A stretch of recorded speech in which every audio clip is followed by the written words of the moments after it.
Indonesia memiliki beragam suku yang tersebar berbagai wilayah. Salah satunya adalah suku Dayak yang ada di Kalimantan. Suku Dayak adalah penduduk asli yang sudah menghuni Pulau Kalimantan sejak zaman dahulu. Dilansir dari laman Bobo, suku Dayak memiliki 268 subsuku yang dibagi menjadi 6 rumpun, yaitu rumpun Punan, rumpun Kalimantan, rumpun Apokayan, rumpun Iban, rumpun Murut, dan rumpun Ot Danun. Masing-masing subsuku dan rumpun suku Dayak memiliki adat, budaya, dan tradisi yang hampir serupa. Persebaran masyarakat suku Dayak di Pulau Kalimantan juga tidak hanya ditemukan di wilayah Indonesia, namun juga sampai ke negara tetangga, yaitu Sabah dan Sarawak, Malaysia. Dilansir dari laman Kemendikbud, Koman 1987 mengungkap teori yang didukung oleh Inau 1999 bahwa suku Dayak adalah keturunan imigran dari provinsi Yunnan di Cina Selatan, tepatnya di Sungai Yangtze, Kiang, Sungai Mekong, dan Sungai Menan. Sebagian dari kelompok imigran ini menyeberang ke semenanjung Malaysia dan melanjutkan perjalanan menyeberang ke bagian utara Pulau Kalimantan.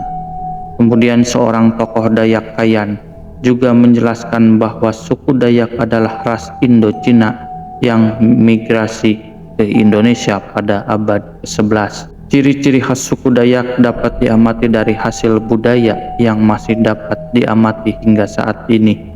Bentuk budaya tersebut meliputi rumah, pakaian, senjata, bahasa, kepercayaan, dan tradisi. Rumah adat khas suku Dayak berbentuk rumah panggung dengan bahan kayu yang disebut rumah betang. Rumah betang dihuni oleh beberapa keluarga sebagai bentuk kebersamaan dalam hidup yang dijunjung oleh suku Dayak.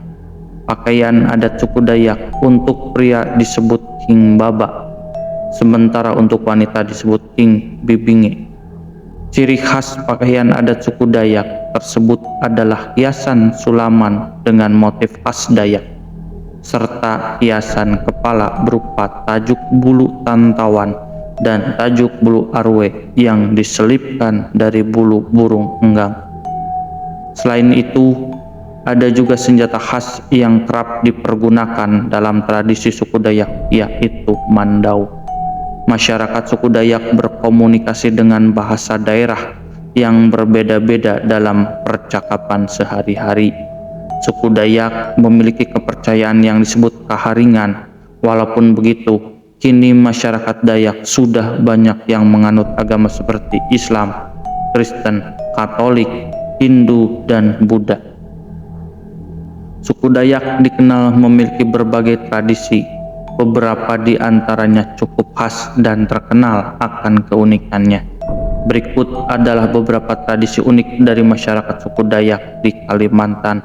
1. Tradisi kuping panjang. Suku Dayak di Kalimantan Timur memiliki tradisi unik, yaitu memanjangkan daun telinga. Dilansir dari laman Gramedia, cara memanjangkan telinga adalah dengan menggunakan logam atau pemberat yang digunakan seperti anting-anting. Sesuai aturan, perempuan dari suku Dayak dapat memanjangkan telinga hingga dada, sementara untuk laki-laki bisa memanjangkan telinga hingga bawah dagu. Selain sebagai simbol kecantikan, tradisi ini juga digunakan untuk menunjukkan status kebangsawanan dan melatih kesabaran. 2. Tradisi tato tradisional. Masyarakat suku Dayak Iban di Kecamatan Embaloh, Kabupaten Kapuas Hulu dikenal dengan tato sebagai seni ukir atau rajah pada tubuh mereka. Dilansir dari laman Kemendikbud, masyarakat suku Dayak Iban diperkirakan telah mengenal tato sejak tahun 1500 sebelum Masehi hingga 500 sebelum Masehi. Sebagai sebuah tradisi, konon saat perang berlangsung, Tato tersebut digunakan suku Dayak Iban untuk mengenali kawan dan lawan. 3. Tradisi ngayau. Mengayau merupakan salah satu tradisi yang sudah dihentikan karena dianggap sangat mengerikan dan penuh dendam. Tradisi ngayau adalah kegiatan berburu kepala musuh yang dilakukan beberapa rumpun Dayak saja, yaitu Ngaju, Iban, serta Kenya. Tradisi ini ditanamkan secara turun-temurun di mana pemuda Dayak harus melakukan pembuktian dengan memburu kepala musuh. Hal ini terus berlanjut karena nantinya keturunan akan memburu keluarga dari pembunuh ayahnya dan membawa kepala tersebut ke rumah. Akan tetapi pada tahun 1874, kepala suku Dayak Kayan mengumpulkan kepala suku dari rumpun lainnya dan menyepakati hasil musyawarah tumbang Anoy yang berisi larangan melaksanakan tradisi ngayau karena dapat menyebabkan perselisihan di antara suku Dayak. 4. Tiwah. Tiwah merupakan tradisi pemakaman dengan membakar bagian tubuh dari kerabat yang telah meninggal dunia. Tradisi tiwah dilakukan sesuai kepercayaan Kaharingan oleh masyarakat Dayak Ngaju. Ketika melaksanakan tradisi tiwah, keluarga yang ditinggalkan akan menari dan bernyanyi sambil mengelilingi jenazah. Menurut kepercayaan, tiwah dipercaya akan mengantarkan arwah dari orang yang telah meninggal agar mudah menuju dunia akhirat, atau disebut pula dengan nama Lewu Tatau.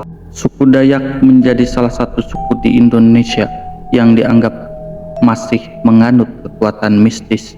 Banyak kisah dari misteri yang menceritakan bahwa suku Dayak mampu melakukan hal yang tak masuk di akal. Bukti paling nyata saat Perang Sampit yang menyebutkan jika suku Dayak mampu menghabisi musuh tanpa bertemu dan kontak fisik. Selain itu, terdapat beberapa mitos lain yang membuat suku Dayak menjadi suku yang mengerikan dan ditakuti banyak suku-suku lain. 1. Jika mempermainkan wanita Dayak, alat vital bisa hilang. Bagi suku Dayak, wanita merupakan sosok yang perlu mendapatkan perlindungan. Jangan sampai ada yang menyakiti wanita jika tak mau terjadi hal yang mengerikan pada diri mereka. Selain itu, ada pula mitos yang mengatakan bahwa jika seorang pria terpincut dengan wanita Dayak, maka ia tidak bisa pulang lantaran dianggap wanita Dayak telah mengikat si pria secara gaib. 2. Tak sopan saat di makam Dayak, hal aneh yang akan datang. Makam orang suku Dayak memang terlihat berbeda dari makam lainnya. Mereka membuat semacam makam di atas tanah berbentuk seperti bangunan balok yang disanggah. Makam orang suku Dayak memang terlihat berbeda dari makam lainnya. Mereka membuat semacam makam di atas tanah berbentuk seperti bangunan balok yang disanggah. Namun jangan sekali-kali kamu mengejek atau bahkan tak sopan dengan makam tersebut, karena jika tidak maka akan terjadi sesuatu yang tidak diinginkan. 3. Menghina patung kayu, wajib meminta maaf. Di Kalimantan banyak rumah adat yang di depannya terdapat patung terbuat dari kayu. Konon ini bukanlah patung biasa, melainkan simbol untuk leluhur suku Dayak yang sudah meninggal. Walaupun terlihat seperti hal yang menggelikan, jangan pernah menghina bentuknya, sekalipun dalam hati. Ada banyak kejadian orang-orang yang menghina patung ini dan kemudian diganggu oleh makhluk halus. Gangguan ini akan terus ada sampai para penghina meminta maaf kepada pihak keluarga yang dihina. 4. Kepuhunan. Kepuhunan adalah kata yang menggambarkan situasi orang yang terkena musibah kecelakaan lantaran menolak makanan dari orang Dayak. Bagi orang Dayak, penawaran makanan adalah suatu hal yang wajib diterima seseorang jika tak ingin mendapat bala. Oleh sebab itu, jangan sesekali melanggar hal ini, apalagi ketika kamu akan melakukan perjalanan. 5. Bakar ikan saluang di hutan. Badan seperti dicakar. Ikan saluang merupakan ikan yang khas di tanah Dayak, sehingga tak boleh sembarangan diperlakukan. Salah satunya ialah membakar ikan tersebut di tengah hutan. Membakar ikan saluang di hutan adalah uji nyali versi orang Kalimantan, lantaran secara tidak langsung hal tersebut seakan mengundang banyak makhluk gaib penghuni hutan di sekitarnya. 6. Pamali duduk depan pintu. Meski juga terdapat di suku-suku lainnya termasuk di suku Sunda, namun hal yang unik dari duduk di depan pintu versi suku Dayak adalah orang tersebut bisa diculik oleh makhluk gaib. Pasalnya, menurut kepercayaan suku Dayak, orang yang duduk di depan pintu seperti seekor binatang, yang mana binatang bagi suku Dayak adalah kesenangan makhluk gaib yang bisa ia pelihara sebagai anak mereka. 7. Menolak makanan yang disajikan. Masyarakat Kalimantan memiliki pamali larangan menolak makanan yang disebut dengan kapuhunan. Orang Kalimantan percaya jika menolak makanan yang ditawarkan orang lain, maka akan terdapat musibah atau malapetaka. Oleh karena diwajibkan untuk mencicipi makanan tersebut, jika tidak ingin menyantap makanan yang ditawarkan, Anda bisa menjilat ujung jari kemudian menempelkan ke leher. Minum kopi sampai habis dari orang asing. Di Kalimantan, jika disuguhkan kopi oleh orang asing atau baru dikenal, dianjurkan untuk tidak menghabiskannya, tetapi sebaiknya menyisakan sedikit. Orang Kalimantan percaya bahwa kopi bisa dijadikan sebagai media penyebaran ilmu hitam. Oleh karena itu, menyisakan sedikit kopi dipercaya dapat menghindari energi negatif atau ilmu hitam. 9. Bawa ketan atau telur rebus melewati tempat sunyi. Di Kalimantan terdapat kepercayaan jika membawa ketan atau telur rebus ke tempat sunyi dapat mengundang makhluk gaib. Masyarakat Banjar mengaitkan ketan dengan dunia gaib, seperti dalam cerita Macan Pajadian. Diceritakan bahwa siluman macan membawa kue ketan. Oleh karena itu, membawa ketan saat melewati tempat sunyi dipercaya akan mengundang siluman macan.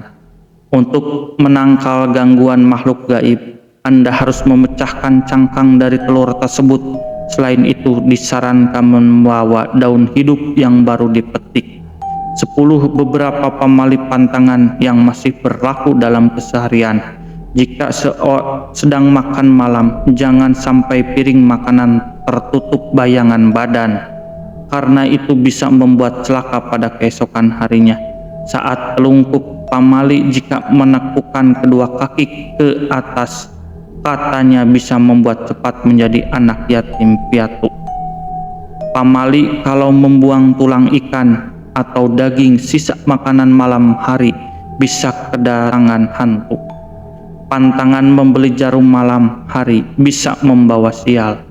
Jika bepergian menggunakan jalur sungai, pamali membawa telur dan ketan karena bisa didatangi oleh buaya penunggu sungai.